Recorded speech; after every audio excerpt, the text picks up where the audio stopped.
சென்னை கலைவாணர் அரங்கில் அம்பேத்கரின் 135வது பிறந்த நாளையொட்டி தமிழக அரசு சார்பில் நடைபெறும் சமத்துவ நாள் விழாவில் முதலமைச்சர் ஸ்டாலின் உரையாற்றி வருகிறார். அதனை பார்க்கலாம். அடிநாள் தொட்டு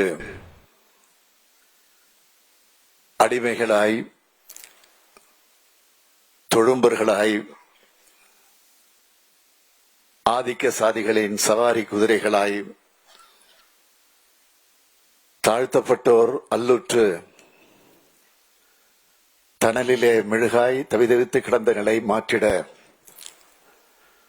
தகதகாய சூரியனாய் எழுந்தான் ஒருவன். அந்த தகை சார்ந்த அறிஞனுக்கு பெயர்தான் அம்பேத்கர் அவர்கள். மாண்டிடும் புழுக்கலாம் மனிதர்களை காத்து அவர் மீண்டிட போர்க்குடி உயர்த்திய மேலோன். புயலாய் சீறி பூகம்பாமை குலுங்கி புரட்சி செய்த புத்தன் தான் அம்பேத்கர் என்று தலைவர் கலைஞர் அவர்களால் போற்றப்பட்ட புரட்சியாளர் அண்ணல் அம்பேத்கருடைய பிறந்த நாள்ல அவரை வணங்கி நான் என் உரையை தொடங்குகிறேன். இன்று வரலாற்று சிறப்புமிக்க நாள்.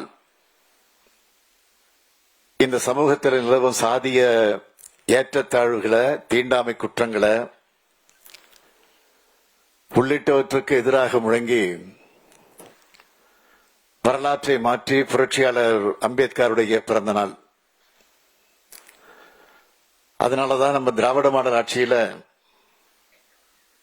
தந்தை பெரியாருடைய பிறந்த நாளை சமூக நீதி நாளாகவும், புரட்சியாளர் அம்பேத்கர் பிறந்த நாளை சமத்துவ நாளாகவும் அறிவிச்சோம். இன்று காலை அம்பேத்கர் மணிமண்டபத்தில்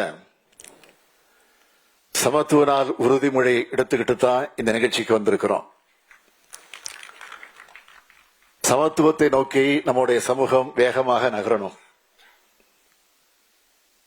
இந்த மண்ணில் இருக்கிற ஒவ்வொருத்தருடைய உள்ளத்திலையும் மாற்றத்திற்கான சிந்தனை வலுப்பெறணும்னு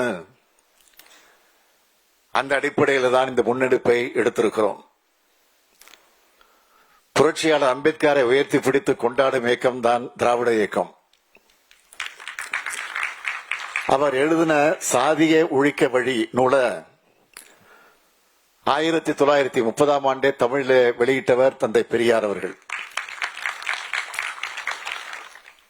அது மட்டுமல்ல, புரட்சியாளர் அம்பேத்கர் பெயரை அவர் பிறந்த மகாராஷ்டிரா மாநிலத்தில் இருக்கிற மராத்வாடா பல்கலைக்கழகத்துக்கு வைக்க போராட்டம் நடத்தின காலகட்டத்தில் இந்தியாவில் முதலா தமிழ்நாட்டில் டாக்டர் அம்பேத்கர் சட்டக்கல்லூரின்னு பெயர் சுட்டினவர் நம்முடைய முத்தமிழறிஞர் கலைஞர் அவர்கள். இந்த பாதையில தான் புரட்சியாளர் அம்பேத்கர் நமக்கான அடையாளம்னு தொடர்ந்து முழங்கிக்கிட்டு இருக்கோம். சமூக நீதி, சமத்துவம், தலித் மக்களின் உரிமைகளுக்காக தொடர்ந்து போராடி வரும் புரட்சியாளர் அம்பேத்கருடைய பேரன் பிரகாஷ் அம்பேத்கர் அவர்கள் மக்களவையில 2 முறையும், மாநிலங்களிலே 1 முறையும் பங்கெடுத்து ஒடுக்கப்பட்ட மக்களுக்கான குரலை நாடாளுமன்றத்திலே ஒலிச்சவர். அவர் இன்னைக்கு நம்முடைய இந்த நிகழ்ச்சியில பங்கேற்று உரையாற்றியதற்கு என்னுடைய இதயமார்ந்த நன்றியை நான் தெரிவிச்சுக்கிறேன். இந்த விழாவுக்கு வருவதற்கு முன்னாடி சைதாப்பேட்டையில தமிழ்நாட்டோட தனிப்பெரும் தலைவர்களில் ஒருவராக விளங்கிய MC ராஜா பேர்ல அமைந்திருக்கக்கூடிய மாணவர் விடிய திறந்து வச்சுவிட்டு நாங்க இந்த நிகழ்ச்சிக்கு வந்திருக்கிறோம். சென்னை மாகாண சட்டமன்றத்திற்கு நியமிக்கப்பட்ட உறுப்பினர்கள் முதலாவது உறுப்பினர் MC ராஜா அவர்கள். அவர்தான் பட்டியலின மக்களுடைய துயரங்களை முதலா பிரிட்டிஷ் ஆட்சியாளர்களுடைய கவனத்துக்கு கொண்டு போனார். அயோத்திதாச பண்டிதர்களுடைய மறைவுக்கு பிறகு சென்னை ஆதிதிராவிட மகாஜன சபையை சீரமைச்சு நடத்தினவர். நீதி கட்சி உருவாக்கின தலைவர்கள் முக்கியமான ஒருவர். 1927ஆம் ஆண்டே ஒடுக்கப்பட்ட இந்துக்கள் என்ற ஆங்கில நூலை எழுதி வெளியிட்டவர். 1937 சென்னை மாகாணத்தினுடைய இடைக்கால அமைச்சரவையில் அமைச்சராக இருந்தவர். அத்தகைய தலைவரின் பெயரால் அமைஞ்சிருக்கக்கூடிய அந்த விடுதி லட்சியத்தோடு படிச்சு முன்னேற பாடுபட்டவங்களுடைய இடம். அந்த இடம்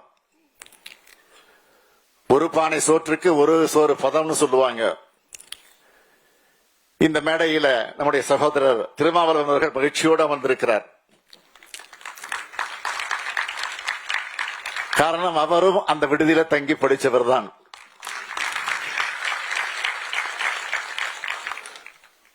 அதை திறந்து வைத்துவிட்டு அந்த கட்டிடத்தை சுற்றி பார்த்தோம். சுற்றி பார்த்த நேரத்தில் தன்னையே மறந்து அவர் சொன்னார், மீண்டும் 5 வருஷம் படிக்கலாம் போல இருக்கிறது இங்கே தங்கி என்று சொன்னார். இன்னைக்கு எல்லோரும் அரசியல் சமூக அறிவியல் பாடம் சொல்லித்தர சிந்தனையாளரா, கொள்கை பிடிப்புமிக்க அரசியல் தலைவரா அவர் உயர்ந்திருக்கிறார். இத்தகைய பெருமைக்குரிய விடுதியை திறந்து வச்சிருக்கக்கூடிய இந்த நாள்ல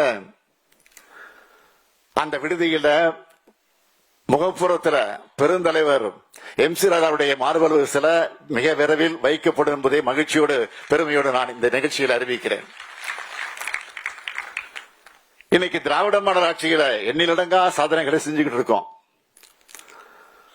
அதனாலதான் சென்னையில் இருக்கக்கூடிய பல்வேறு உயர்கல்வி நிறுவனங்கள்ல பயின்று வரக்கூடிய ஆதிதிராவிடர் மற்றும் பழங்குடியின மாணவர்களுடைய எண்ணிக்கை ஒவ்வொரு ஆண்டும் உயர்ந்துகிட்டே வருது. அந்த மாணவர்களுக்கு இந்த MC ராஜா விடுதி பேருதவியாக நிச்சயமாக இருக்கும். ஆதிதிராவிடர் மற்றும் பழங்குடியினரின் சட்டபூர்வமான உரிமைகளை பாதுகாக்கவும் தந்தை பெரியார், புரட்சியாளர் அம்பேத்கர், பேரறிஞர் அண்ணா, முத்தமிழறிஞர் கலைஞர் வழியில ஆதிதிராவிடர் மற்றும் பழங்குடியினரின் ஒருங்கிணைந்த வளர்ச்சிக்கான நலத்திட்டங்களை செயல்படுத்தி சமூக நீதியை நிலைநாட்டக்கூடிய அரசா நம்முடைய திராவிட மாடல் அரசு செயல்பட்டுக் கொண்டிருக்கிறது. அப்படிப்பட்ட நம்முடைய அரசினுடைய முக்கிய சாதனைகளை தலைப்புச் செய்திகளாக சுருக்கமா சொல்லணும்னா, ஆதிதிராவிடர் மற்றும் பழங்குடியினருடைய மக்கள் தொகை சதவிகிதத்திற்கேற்ப வழங்கப்படக்கூடிய நிதியை முழுமையாக பயன்படுத்துறத உறுதி செய்ய தமிழ்நாடு ஆதிதிராவிடர் மற்றும் பழங்குடியினருக்கான மேம்பாட்டு செயல் திட்ட சட்டம், மாநில ஆணையம், விழிப்புணர்வு மற்றும் கண்காணிப்பு குழு ஆகியவற்றை கொண்டு வந்திருக்கிறோம். கிராமப்புறங்களையும் நகர்ப்புறங்களையும் இருக்கிற ஆதிதிராவிடர் குடியிருப்புகள் அடிப்படை வசதிகளை மேம்படுத்துகிற வகையில 1000 கோடி ரூபாயில் உருவாக்கப்பட்ட அயோத்திதாச பண்டிதர் குடியிருப்புகள் மேம்பாட்டு திட்டம் செயல்படுத்தப்பட்டு வருகிறது. சமூக நல்லிணக்கம், சாதி பாகுபாடற்ற சமூக ஒற்றுமையை கடைபிடிக்கும் கிராமங்களை ஊக்குவிக்கக்கூடிய வகையில 10 கிராமங்களுக்கு ஒவ்வொரு ஆண்டும் 10 லட்சம் ரூபாய் வீதம் நிதி வழங்கப்பட்டிருக்கு. இந்த நிதிநிலை அறிக்கையில 10 கிராம பஞ்சாயத்துக்கு தலா 1 கோடி ரூபாய் வீதம் உயர்த்தி சமூக நல்லிணக்க விருது வழங்க அறிவிச்சிருக்கிறோம். கடந்த 4 ஆண்டுகள்ல சமூக நீதி மற்றும் சமத்துவ சிந்தனைகள் குறித்து 6977 விழிப்புணர்வு நிகழ்ச்சிகள் நடத்தப்பட்டிருக்கு. ஆண்டுதோறும் திருவள்ளுவர் நாளன்று டாக்டர் அம்பேத்கர் விருது வழங்கப்பட்டு வருது. இது எல்லாத்துக்கும் முத்தாய்ப்பாக இந்த அரங்குக்கு வந்திருக்கக்கூடிய மாணவர்களை பார்க்கிறேன். அண்ணல் அம்பேத்கர் அயலக கல்வி உதவித்தொகை திட்டத்தின் கீழ் வெளிநாடுகள்ல முதுகலை மற்றும் ஆராய்ச்சி படிப்புகளை மேற்கொள்ளும் இந்த 174 மாணவர்கள் தான் என்னுடைய மகிழ்ச்சிக்கு காரணமாக அமைந்திருக்கிறது. ஏன்னா இது திராவிட மாடல் ஆட்சியினுடைய சாதனை. ஒரு சமூகத்தோட முன்னேற்றம் என்பது அந்த சமூகத்தில் இருக்கக்கூடிய மாணவர்களை நாம எவ்வளவு கண்ணும் கருத்துமாக பார்க்கிறோம் என்பதில் தான் இருக்கு. அதுக்கு இங்க வந்திருக்கக்கூடிய மாணவர்களே சாட்சி. நாம மாணவருடைய கல்விக்காக பல திட்டங்களை செயல்படுத்துவது மட்டுமல்ல, அதிக எண்ணிக்கையில விடுதிகளையும் கட்டியிருக்கிறோம். மாணவர்களுடைய முன்னேற்றம் என்பது கண்கள் மாதிரினா, பெண்களுடைய முன்னேற்றம் என்பது இதய துடிப்பு மாதிரி. அதைத்தான் புரட்சியாளர் அம்பேத்கர் அவர்கள் ஒரு சமூகத்தினுடைய முன்னேற்றத்தை, அந்த சமூகத்தில் உள்ள பெண்களுடைய முன்னேற்றத்தை வைத்து அளவிடுகிறேன் சொன்னார். அதனாலதான் பெரிதும் விவசாய தொழிலாளர்களாக இருக்கிற ஆதிதிராவிட மகளிரை நில உடைமையாளராக மாற்றி அவங்களுடைய சமநிலை மற்றும் வாழ்வாதாரத்தை மேம்படுத்துகிற நோக்கத்தோடு நன்னிலம் என்ற ஆதிதிராவிட மகளிருக்கான நிலம் வாங்கக்கூடிய திட்டத்தை இன்றைக்கு செயல்படுத்திக் கொண்டிருக்கிறோம். கடந்த 2 ஆண்டுகள்ல 625 பயனாளிகளுக்கு 30 கோடி ரூபாய் மானியம் வழங்கப்பட்டு மகளிரை நில உடைமையாளராக நம் அரசு மாற்றி இருக்கு என்பதை மகிழ்ச்சியோடும் பெருமையோடும் நான் சொல்ல விரும்புகிறேன். அது மட்டுமல்ல, நம் அரசினுடைய முத்திரை திட்டமான மகளிருக்கான கட்டணமில்லா விடியல் பயண திட்டத்தில் அதிக பயனடையக்கூடியவர்கள் நம்ம ஆதிதிராவிட சமூகத்தை சார்ந்த சகோதரிகள் தான். பெண்களுடைய வாழ்வாதாரத்தை மேம்படுத்தவும் வளர்ச்சிக்கான அடிப்படை வருமான ஈட்டுகிற நடவடிக்கைகளை மேற்கொள்ளவும் தாட்கோ மூலம் வழங்கப்படுகிற மானியத்தை 2023 ஆண்டு முதல் 2,50,000 6 லட்சம் ரூபாயாக உயர்த்தி இருக்கிறோம். பொருளாதார முன்னேற்றத்திற்காக நான் தொடங்கி வைத்த ஆனால் அம்பேத்கர் தொழில் முன்னோடிகள் திட்டத்தில் 3,950 முனைவோருக்கு 630 கோடி ரூபாய் கடன் உதவி வழங்கி இருக்கிறோம். அதுல மானியம் மட்டுமே 403 கோடி ரூபாய். சாதியின் பேரால தொடக்கூடாது, கண்ணில் படக்கூடாது, தெருவில் நடக்கக்கூடாது, கோயிலுக்கு நுழையக்கூடாது என்பதையெல்லாம் நம்முடைய கொள்கைகளால, போராட்டங்களால, இடைவிடாத பரப்புரைகளால உடைச்சு நொறுக்கிட்டோம். கல்வியும் படிப்பும் வேலையும் பதவியும் ஒடுக்கப்பட்ட சமூகங்களுடைய கையில் அதிகாரம் செலுத்த வாய்ப்பை கொடுத்திருக்கு. இதுதான் திராவிட இயக்கம் ஏற்படுத்தி இருக்கக்கூடிய மாற்றம். கல்வி, வேலைகள், அரசாங்கம், அதிகாரம், நிர்வாகம், அறிவுன்னு எல்லாமே ஜனநாயகமாக ஆகிடுச்சு. இந்த முன்னோக்கிய பாய்ச்சல் தான் சமூக ஜனநாயகமயமாகும். சாதிதான் தமிழகத்தை பிளவுபடுத்தும் முதலாவது சக்தி. அந்த 1000 ஆண்டு அழுக்க ஒழிக்கத்தான் நாம் பாடுபட்டுக் கொண்டிருக்கிறோம். நாம் அனைவரும் தமிழர்கள் உணர வைப்பதற்காகத்தான் இன்றைக்கு பாடுபடுகிறோம். அதுதான் நம்முடைய நோக்கம். ஒடுக்கப்பட்டவரின் கல்வி, சமூக பொருளாதார உயர்வுக்கான அனைத்து உரிமைகளையும் நம்முடைய திராவிட மாடல் அரசு இன்றைக்கு வழங்கி வருகிறது. இதுக்கு முன்னாடி இருந்த எந்த ஆட்சியிலும் இல்லாத சாதனைகளை இந்த திராவிட மாடல் ஆட்சியில நடந்து கொண்டிருக்கிறது.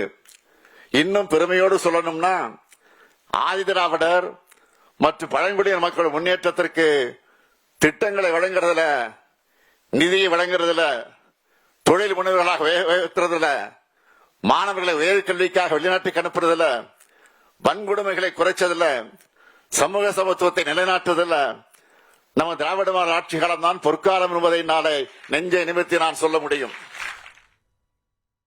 சென்னை கலைவாணர் அரங்கில் அம்பேத்கரின் 135வது பிறந்த நாளையொட்டி தமிழக அரசு சார்பில் நடைபெறும் சமத்துவ நாள் விழாவில் முதலமைச்சர் ஸ்டாலின் உரையாற்றினார். அந்த காட்சியை நாம் பார்த்தோம்.